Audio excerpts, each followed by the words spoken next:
I'm Dave Martin, ICFRC President and host for today's program. I'm pleased and honored to announce that 2018 is our 35th anniversary for hosting community luncheon forums to address topics of international interest. We thank our members, volunteers, and interns for making these forums possible since the last year that Bob Ray served as Iowa's governor, 1983. I want to acknowledge our university and community supporters, the University of Iowa's international programs, the University of Iowa's Honors Program, University of Iowa Public Policy Center, and the Stanley UI Foundation Support Organization for their financial support. And I thank today's special sponsors, Karen and Wally Chappell and Mason K. Braverman.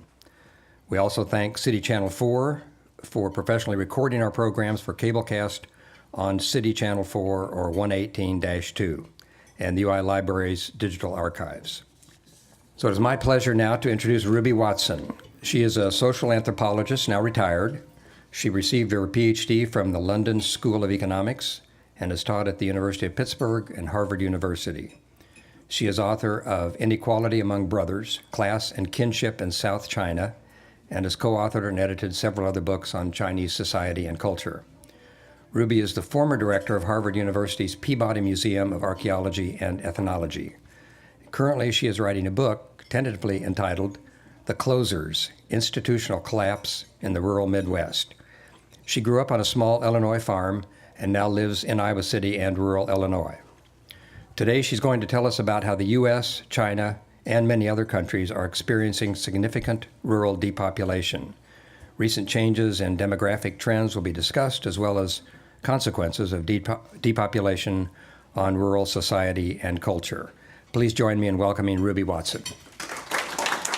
My interest in all things rural stems from my profession as a cultural anthropologist, and I have focused almost all my career on China, not on the Midwest, but that's changing. And my interest also stems from my childhood and youth on a small farm in rural Northwestern Illinois. Can everyone hear me? There is? Okay, good.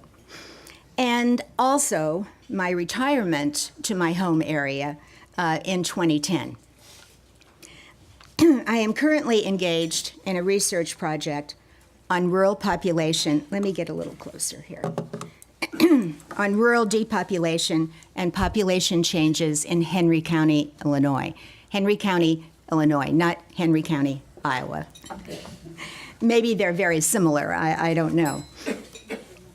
In the research, I focus on the closing of my ancestral church, Grace Lutheran Church of Opheme, Illinois, as a kind of jumping off point to think about what I consider to be a serious crisis in rural America. But today, I compare Chinese and American rural depopulation and the consequences of those depopulations.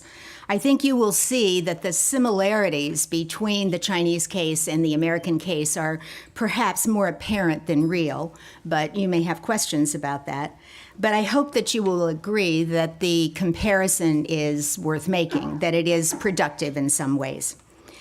Before I get to the details of my talk, I should note that rural depopulation is taking place in many countries, not only in the United States and China, but also in France, in the United Kingdom, in South Korea, in Germany, in Russia, and many other countries. In Russia, rural depopulation, as I understand, what little reading I've done, is a very serious problem, although not perhaps a serious political issue. Many of you very likely know the book, Hollowing Out the Middle, The Brain Drain and the Rural Brain Drain and What It Means for America by Patrick Carr and Maria Kafalis, which was published in 2009. The book focuses on a town in northeastern Iowa with a population of about 2,000 and a median age of 44. This community, like many others in the Midwest, has experienced both the loss of farms and the loss of factories, the loss of factory work. The authors of Hollowing Out found that Iowa is very good at producing, and perhaps unfortunately for Iowa, and exporting educated young people. I am grateful to the authors of Hollowing Out, which has inspired me and many, many others. I freely admit that nostalgia for a rural past that never was may be a factor for me and perhaps for others, maybe for some of you.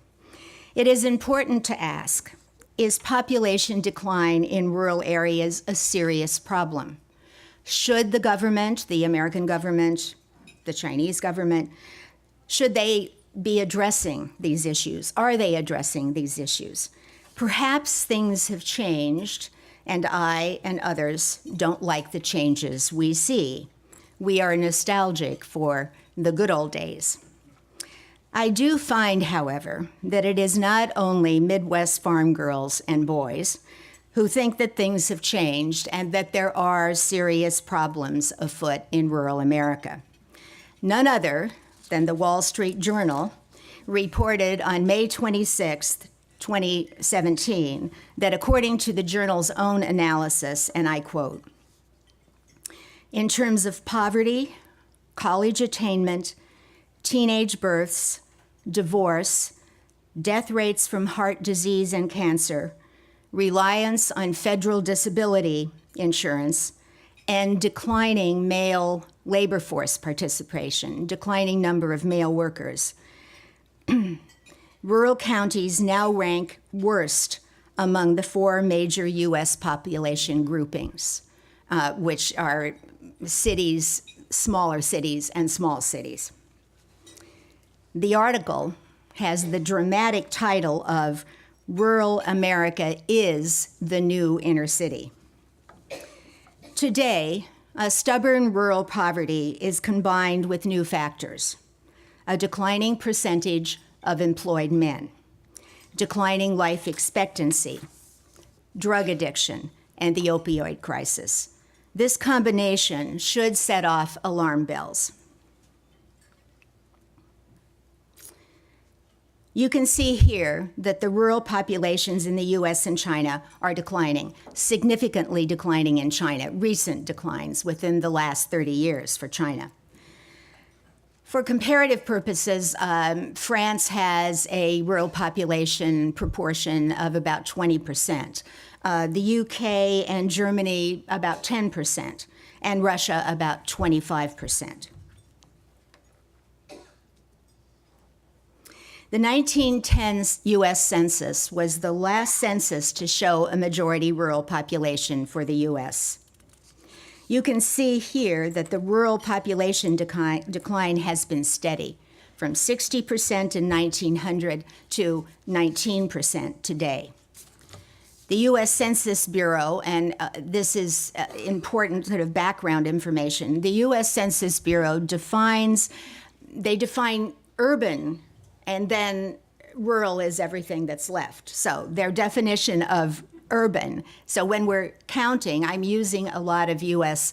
U.S. Census statistics here, and so this is how they count rural and urban. Urban residents are those living in towns and cities of 2,500, 2,500 or more. The rural population then is everything else. All right, let's now turn to China.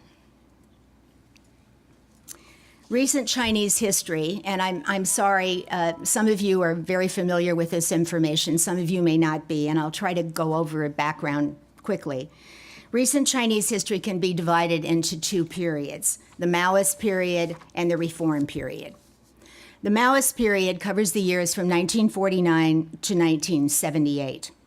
In 1949, the People's Republic of China was established by the victorious Chinese Communist Party and ended with Mao's death not the People's Republic of China, but this Maoist period, ended with Mao's death in 1976 and the ouster of his hand-picked successor in 1978. The Maoist period was characterized, or I characterize it this way, by collectivization, which entailed the nearly complete destruction of private property in China, except for houses in some cases, certainly in the countryside, and personal belongings. Active industrialization, in which rural resources were expropriated by the state from rural areas to build an urban-based industrial force, really. Industries were controlled and managed by the Chinese Communist Party and the Chinese state. In the late 1950s, Mao initiated the Great Leap Forward, which was to be a very intense period of industrialization, but this was far from successful. The Great Leap Forward ended in the Great Leap Famine, which caused the death of, by most academic estimates, around 35 to 40 million Chinese. This was in the late 50s, very early 60s. In 1966, Mao launched the Cultural Revolution, which led to disruption and, in some cases, chaos in urban areas, but actually rural areas were fairly stable during this period. In 1958, so coinciding with the Great Leap Forward, the Chinese officials established what is called the hukou, or think of hukou equaling household, the household registration system, which allowed the state and the Chinese Communist Party to more effectively control its population. This system, to some considerable degree, is still in effect today. Under the state registration system, every citizen, including newborn children, must be registered in a household in a specific place. Each and every citizen has either then a rural household registration or an urban household registration. And these registrations, especially in rural areas, are inherited. So your father and mother may be born in Beijing, but if they have a rural registration, you are going to have a rural registration.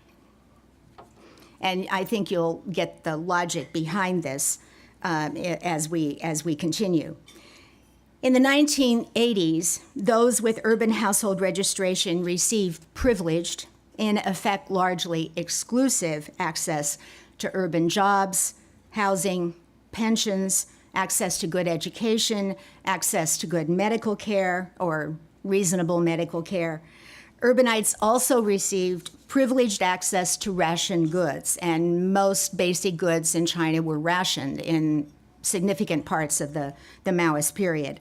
Items like sugar, cooking oil, grain, cloth, radios, bicycles, really all sort of ordinary, necessary provisions. In contrast, those with a rural registration were tied to their collectives or their communes, with no right to move or migrate. Rural residents did not receive pensions, could not compete for urban jobs, and had poor education in general, had poor education and medical facilities. In effect, rural people in China during this period, and as I think you'll see still today, were second-class citizens. The reforms. The reforms cover the period 1978 to the present. And let me summarize what I think to be the main initiatives and characteristics of this period. Firstly, the Chinese government introduced two massive programs. The first was the one-child family policy, and I'm sure many of you have heard of this policy, in which, as it was introduced and until recently, each urban family could have only one child. But rural couples could have two if the first child was a daughter. Some of you, and there was a lot of variation in rural areas, so in some areas people could have two children. And there were very, very heavy fines if people had a third child, or the first child was a boy and they had a second child. And of course, you have perhaps read about, and there were in some periods, forced abortions when people did not do what it was that they were supposed to do. Some of you are probably aware that many, not all, and this is changing, but many Chinese families still have a strong son preference. This policy, this one-child family policy, is now greatly relaxed, but was in effect for over 30 years and had a profound impact on China's demography. Part of that profound impact is that China has a sex ratio, that is, the natural sex ratio is 105 male births to 100 female births. And all of the women in the audience know that women are tougher than men, and so men need to have a little edge. So that's the natural. In China currently, the ratio is 118 males to 100 females. In some periods during the 90s, late 80s, 90s, the rates in some areas of China were 140 males per 100 females. And you may ask, how can that be? Well, it can be because daughters were not registered, they were given away, they were given up for adoption, there was infanticide, increasingly in the 90s, people availed themselves of technology to sex the fetus of their children and then had abortions if they didn't have the right sex. Secondly, the distribution of collectively owned land was introduced in China in this reform period. Land that had been collectivized in the 1950s was allocated on a per capita basis to each resident of these rural collectives. And I'll describe this program in a minute. Thirdly, many enterprises, and this depends on the area and kind of enterprise, were privatized. As in Russia, there was a great deal of corruption involved in these privatizations.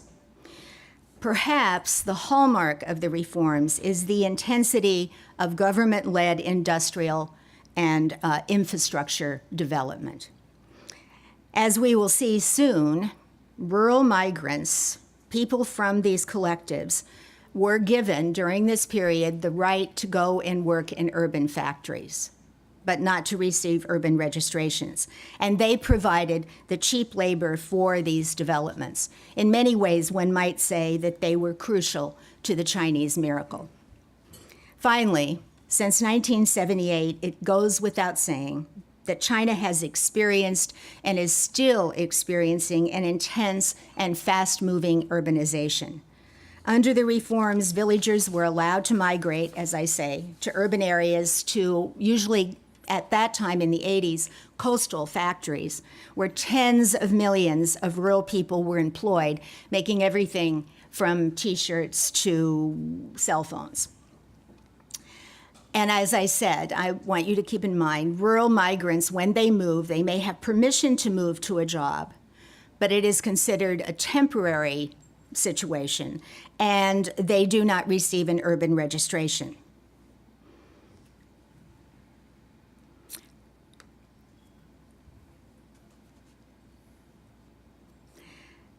So this is, I hope, gives you a kind of visual image of the urbanization that's taken place in China. My husband and I, Woody Watson, James Watson, lived in a village that is, I have a pointer somewhere, but that is where we are standing. Actually, Woody took this photograph. This is 1969, and he is standing in the village. So the village is right on the border with the People's Republic of China, which, of course, Hong Kong is now part of the People's Republic of China, but it was not at that time. It was a British colony. So he's standing, photographing a dike, and then looking into mainland China. 69. This is what it looks like. I didn't note down, but I would say this was taken in 1997. And this would now be even much more urban than it is now. A massive city with millions of people grew up just across the border.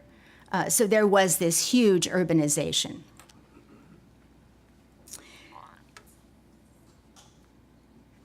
Let's return to the redistribution of rural land.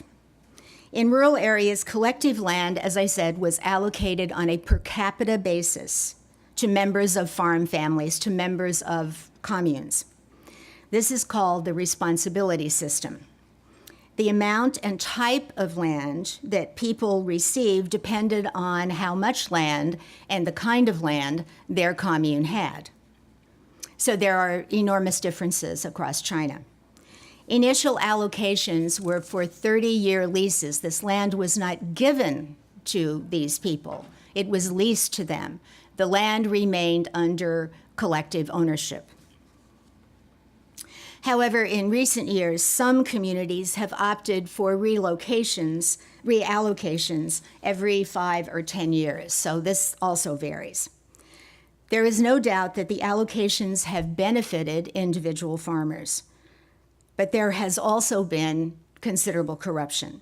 In some areas, local officials have made deals with outside developers or with a clique within the village, and the profits from these deals have not always, and perhaps one might say often, rarely ended up with the villagers themselves, the ordinary villagers themselves. And this is just to give you an idea of this is farming in Guangdong province in the area around Hong Kong. And often these are very small plots. These are very small fields. These allocations are very small parcels of land. Now, if you had 5 members in your family, or 10 members, which would have been very unusual under the one-child family, but then you could have possibly put together a farm that made economic sense. But in most cases, that wasn't the case. And this is another part of, I think this is northern Guangdong, but it shows you can see a person there, and in relationship to the houses, the smallness of the plots. Currently, China has 260 million rural migrants, 260 million, working and living in rural areas. 1 in 5 persons in China is a rural migrant. Around 35% of the workforce are migrants. So this is a hugely important group of people in China. Many rural areas are heavily dependent on the remittances migrants send home to their home villages. Migrants send remittances to their wives, who are often remain in the village, to their parents and grandparents, to their children. You may have heard that China has a high rate of savings. In rural areas, people, including, of course, migrants, must save to marry. And in order to marry, in the rural areas, they must build a house. And this is an enormously expensive undertaking. So a lot of migrants, young male migrants, are saving all that they can, sending remittances home and saving the rest in order for them to be able to marry. In urban areas, this is also true, but they're buying a condo, if they can possibly afford to do this. This also cuts down on the birth rate in China, because marriages are later and later than they were, and China has a very, very low rate of births not in a marital union. They must also save, the migrants, for medical expenses, for their own retirement, and for their parents, who are often financially dependent on their migrant sons and daughters. there is no, in effect or of any consequence, there is no state-supported safety net in rural China. There are a lot of activities at the local level that help support people in need, but there is very little available on a nationwide basis. This is changing, and we'll talk about that in a minute. Today, China is characterized by circular migration, which means that migrants go to the city and work and retire to their home villages when they are often in their 50s or maybe even late 40s. The return practice is changing, however. Now, this is theoretical because, of course, some rural people are staying in urban areas, but in effect, they are staying almost illegally or quasi-illegally if they intend to stay on long term. I think you can see the genius, perhaps somewhat demonic genius, of the Chinese government in the special kind of modernization they have created. One might say modernization with Chinese characteristics. Rural people are given a stake, a base, in their home villages via the allocation of land and the houses they build and own there, which are of tremendous importance to them. At the same time, the able-bodied among them, men and young unmarried women, are allowed to migrate to factory jobs, where they live in factory enclaves, often, not of course always, but often. In these enclaves, there are no elderly, no children, no dependents, so the thinking goes there is no need for schools or elder care. All the migrants have to do is work. If wives and children join husbands and fathers in urban areas, because they do not have the legal right to have an urban residence, they cannot, or only at very great expense, can their children attend local urban schools. And they cannot use local health clinics or the medical apparatus that's available to people in their neighborhood. It is not unusual in China to find illegal, self-governing cities of migrants who provide their own schools and other forms of social support. The Chinese government, of course, very much dislikes these illegal cities, but urbanites, the rural migrants, have to band together to help each other survive in this kind of what is a fairly hostile environment for them. Migrant workers are seen to be temporary and therefore do not require health care or unemployment compensation or pensions. All that is provided by their land allocation. If they need assistance, they are expected to return to their home village. If you're unemployed, or if you have an accident, or if you get sick, return to your home village. As we saw in the slides, these allocations involve very small plots and, in fact, cannot provide, in many cases, the safety net that is woefully lacking in China, especially in rural China. The logic is something like this. This is not a logic that is explicitly stated by the Chinese government, but might go something like this. Migrant workers have land and can fall back on this land and their villages in time of unemployment, sickness, accidents, and retirement. But the villagers are in fact dependent on migrant remittances for their well-being. And so you can kind of see the dilemma here, the kind of catch-22. Let me summarize the current situation, or what I see to be the current situation in rural China. There is an aging population throughout China, but especially in rural areas. There is low agricultural production. Much of the agriculture is done by the elderly and by women, mothers, young mothers often, who have a great deal to do in their households. If mothers are migrants, grandparents are raising the children. So there's something that you find very common in Chinese villages called grandparent socialization. And we all know that grandparents are not always the best disciplinarians. And so this is sometimes considered to be a problem. There is poor access to education, poor access to medical care. Currently, this again is changing. There are no pensions or what we think of as social security in rural villages, although charity, as I said, is available in certain cases.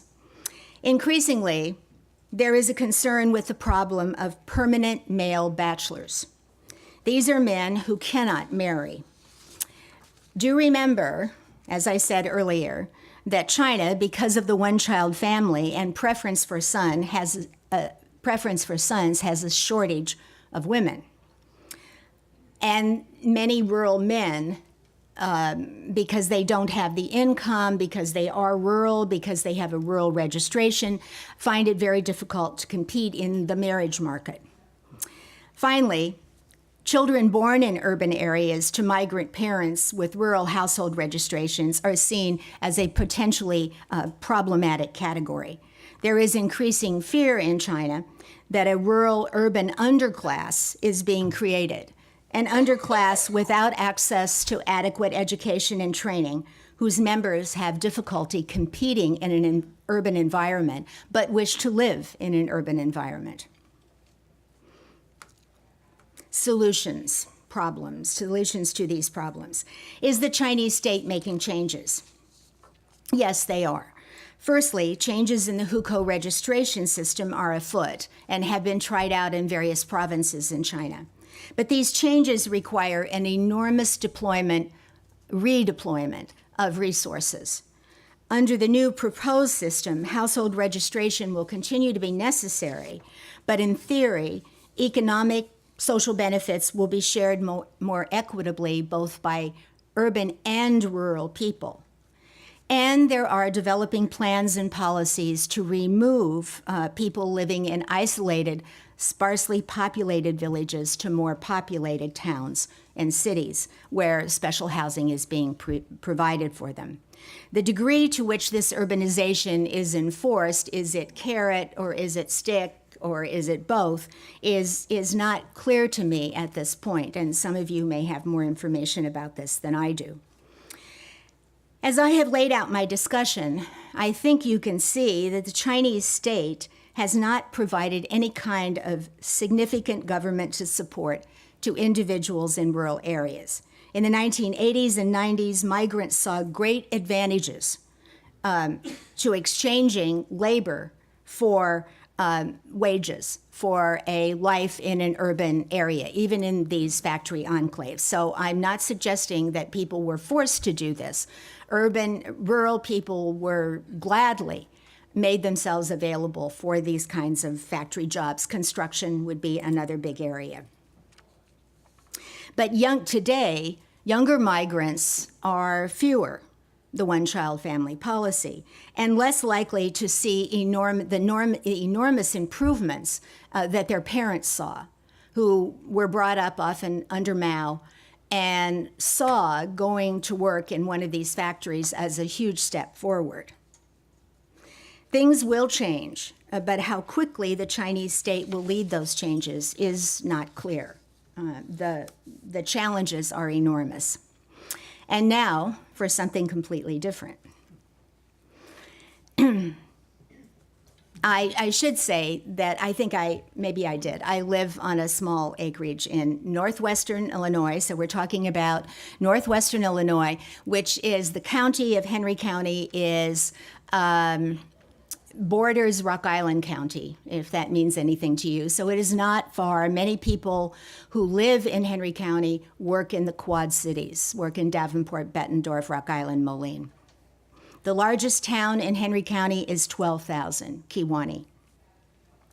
Henry County is rural, and there are, as I said, once upon a time, many well-paid factory jobs available in Galesburg, which is in Knox County, a neighboring county, and in the Quad Cities. That's less true of Galesburg. In fact, it's not true of Galesburg at all anymore. It is still to some degree true of the Quad Cities, which has kept some of its factories and some of those fairly well-paid jobs. About 28% of Henry County's residents live in the countryside, do not live in even tiny little towns. But most of this 28% are not farmers. They're people like me, or people who are living on maybe an acre of land and and a house in a house. The Henry County ranks 9th in the state of Illinois in total value of agricultural products sold, and 175th in the nation. So I think we could call it a farm county. However, education, health, and social services is the largest employer in Henry County, with 21% of the workers employed working in those fields. Next is manufacturing with 18.4%, and only 3.3% are employed in agriculture. Very, very small percentage. In terms of population, age cohorts, the smallest proportion of county residents fall in the age group 25 to 29. So presumably people have left. Young people have left. The largest category in the age cohort is 50 to 54, and the next highest is 55 to 59. 19.9%, 20% of the county's population is 65 or older. These statistics do not bode well for Henry County and many other counties like it. I think you all have seen some land like this. So if I were giving this talk in Boston, Massachusetts, this might be necessary. I'm not sure it is necessary for you. Henry County, the population of Henry County, did we have that? Yes, population has dropped. The people with bachelor degree is, you can see there, a little more than 21%. Okay, Henry County farms. There's been a 7% decline of the number of farms since 2007. This is based on the Department of Agriculture Census of Agriculture, which they do every 5 years. Farm size was in 2007. You can see there has been an increase in farm size. Now, this does not do justice to, in fact, the functioning farms in Henry County, most of which are 5 to 10,000 acres. So this would include my little patch and people like me who have 10, 20, 30 acres, something like that. So the farms are, in fact, an operating farm is much, much larger than this, run by largely family corporations. And farmers' age is now 58.3 and is going up. Each time one of these censuses are done, it increases. Overall in the U.S., there has been a 15% decrease in the number of farms since 1982.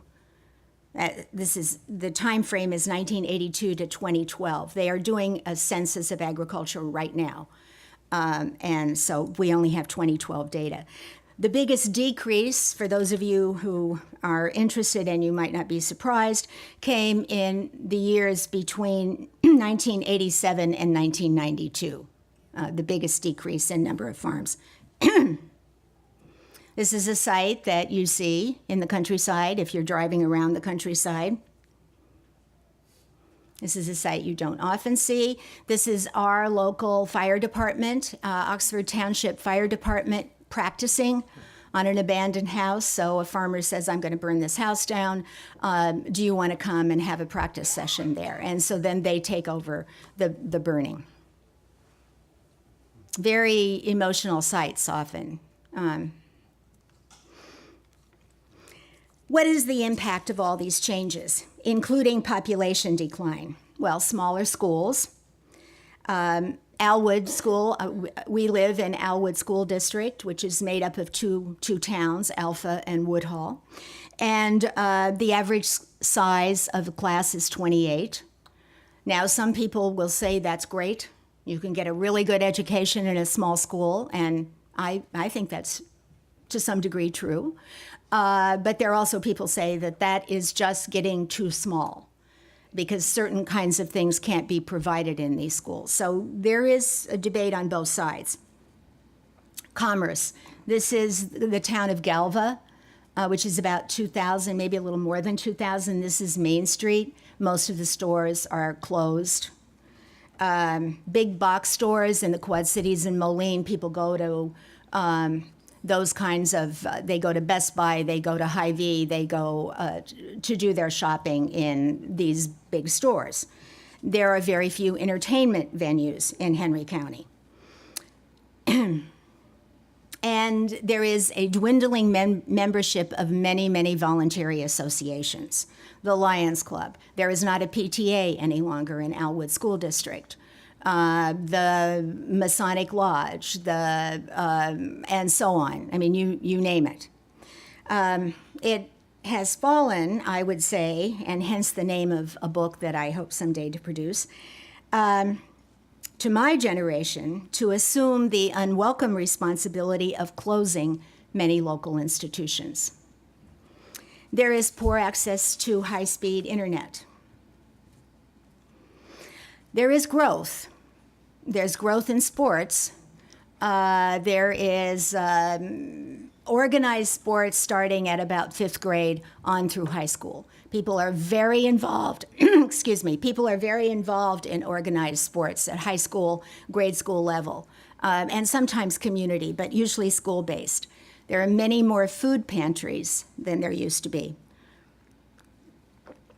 And there are more churches, but there are fewer church members. So there are, excuse me, what I would call kind of storefront churches growing up in these little towns. And so the church membership has, the general overall church membership has not increased, but the number of churches has. And let me just close with going back to the very specific case. And I know it is a specific case, but I'm an anthropologist and you'll have to allow me that. That's what we do. The situation of Grace Lutheran Church in Opheme, Illinois. Opheme, Illinois is an unincorporated village with about a population of 60. The church was established, founded in 1889, and this is the membership. And I think it illustrates some of the points that I've been making. There are 5 children in the Sunday school. There is no youth group. There is no choir. I was astounded to see in a recent, for those of you who know about the rural Midwest, which I assume is probably quite a few of you, funeral lunches. So after the funeral, after the burial, there is a lunch in the church basement. The most recent funeral lunch at Grace was catered because the women of the church just didn't feel like they were able to get the food together to produce what they usually would have in the past. We can talk about smorgasbords later. They are no more. The vast majority of members are over 50. The situation of Grace speaks to the quality of life issues that confront many rural people. There is, one senses, and perhaps feels, a fear, more than a fear, perhaps a reality, of increasing isolation and decreasing sociality. As church members age and would be happy to have more support, more activity, more coffees, more chicken dinners, more, of all of that, there are fewer and fewer people who can offer support. This is true in China as well, and in many other rural areas. Interestingly, fewer than 4% of Chinese villagers surveyed, this was a national survey done by Tsinghua University, I think, reported that they would want, fewer than 4% reported that they would want their children or grandchildren to live in a village. I don't know what that figure would be for the US, more than 4%, I would wager. But in China and the United States, people are voting with their feet and leaving rural areas. Of that, there can be no doubt. Thank you for your attention. We've got a couple of questions here. The first one is, do you think technology, internet, satellite, up and down links offers a partial solution to rural areas? That is, will technology supply education, healthcare, or collective worship?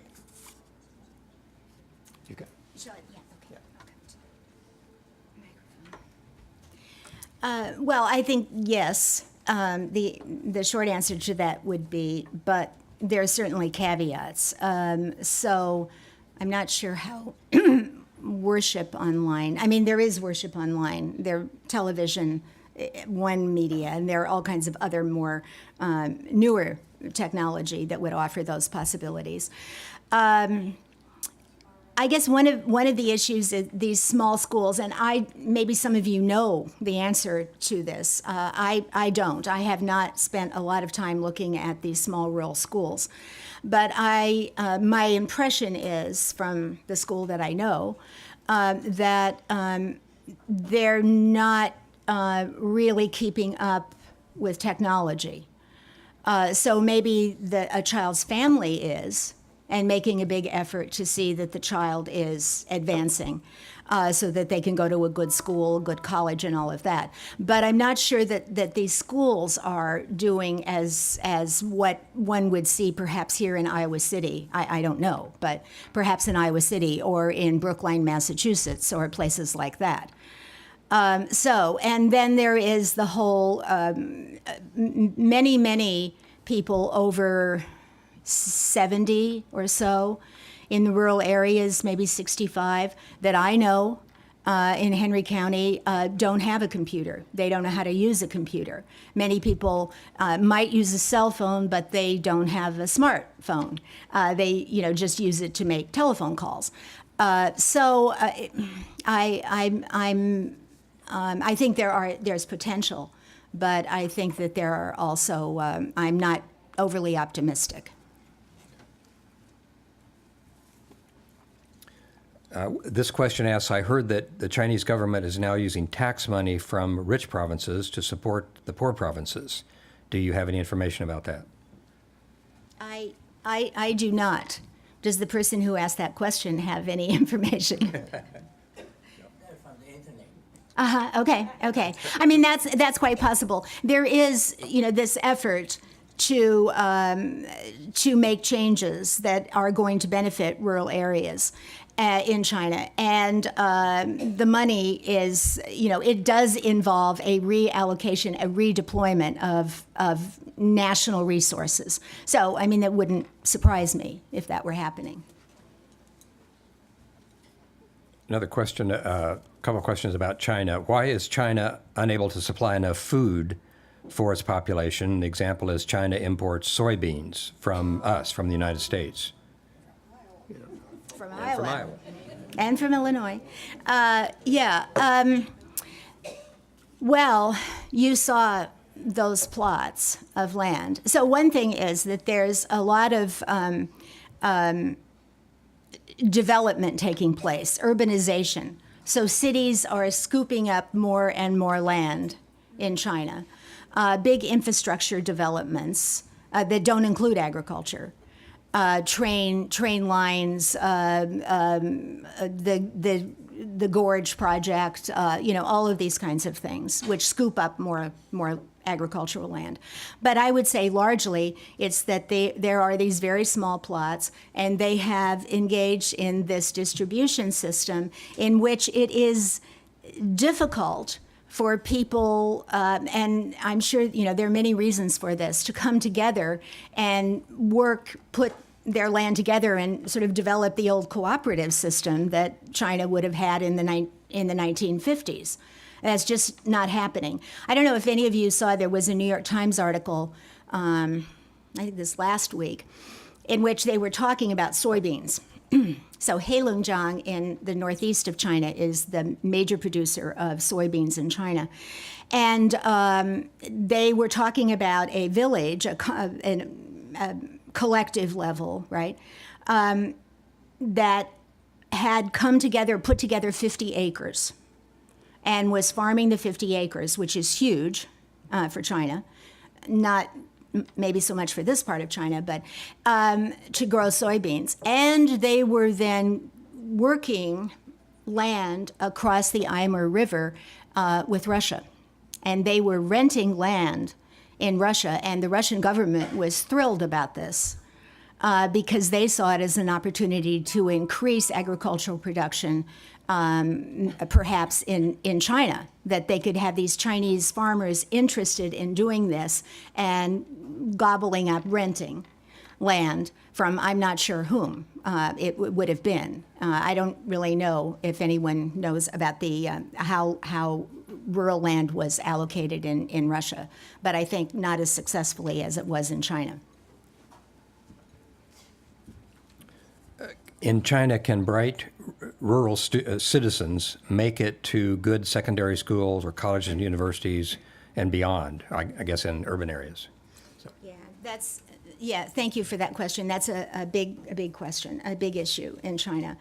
So rural people, people with rural registration who may have been born in urban China, to factory workers or construction workers or somebody who's set up a little business, maybe illegally, in an urban area, do not have are not welcome. I would say do not have, I believe, the right to go to a local urban school unless they can if they pay. So an urban school district is saying, remember we're talking about huge numbers here, tens of millions of people. An urban school district is saying, we don't want to support those children. Sounds familiar a bit, doesn't it? We don't want to support those children. And so they either have to pay a hefty fee or they go back to their village area to be educated. That's the choice. Now, there's a national exam in China in order for people to advance to higher levels of education. And in order for a rural child living in Beijing to take that exam, they have to go back to their home area and take the exam there, which means often that they have to have a fair amount of prep in order to be able to be competitive in that particular exam milieu. I mean, there is a national exam, but there are variations. So this is a very complicated issue, and what is happening is that the children of rural migrants are hard done by in terms of the education system.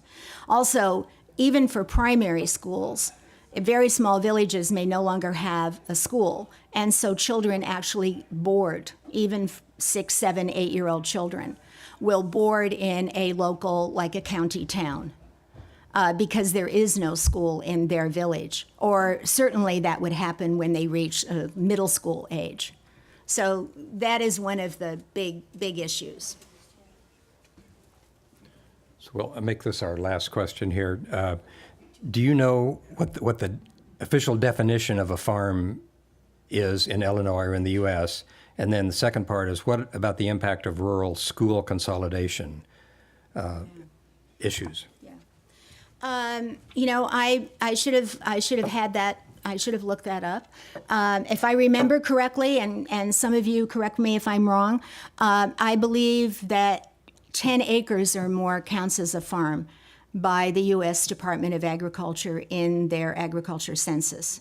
And so that is why you're getting those figures of, 333 acre farms, when in fact, most farms are 10 times or more that. So they're counting as farms. I suppose there are some parts of the United States, fruit farms, vegetable farms, those kinds of farms that would make sense. So they're scooping in as much data as they possibly can, as much area as they possibly can. Consolidation. Very hot issue in our area. I think Iowa has, and it would be very interesting, I'm sure somebody's done comparative analysis of this. Iowa has, from what I can tell, a much more intelligent, sophisticated system when it comes to rural education than Illinois.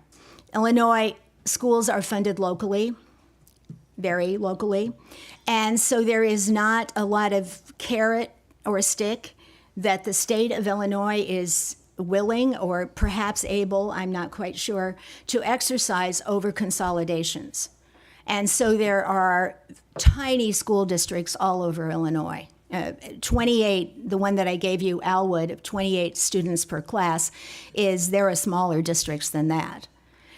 And people are, in our area, there was a recent vote about consolidation with another small district, so that would bring up the student class size to 50 maybe.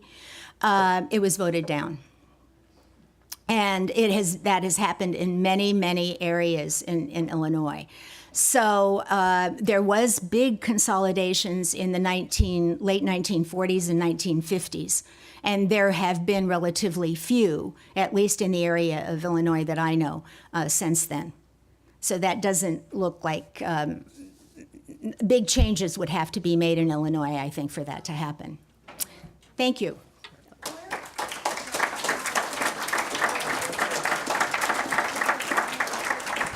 We now conclude our program and give a big thank you to Rubie for her presentation. I want to thank our sponsors, the University of Iowa's International Programs, the University of Iowa's Honors Program, the University of Iowa Public Policy Center, and the Stanley UI Foundation Support Organization for their generous support. And our today's special sponsors, Karen and Wally Chappell, and Mace and Kay Braverman, and we thank City Channel 4 for making our programs available to viewing audiences. And Rubie, as a small token of our appreciation, we now present you with our coveted Iowa City Foreign Relations Council mug. Thank you again. Thank you. Thank you very much. We are adjourned.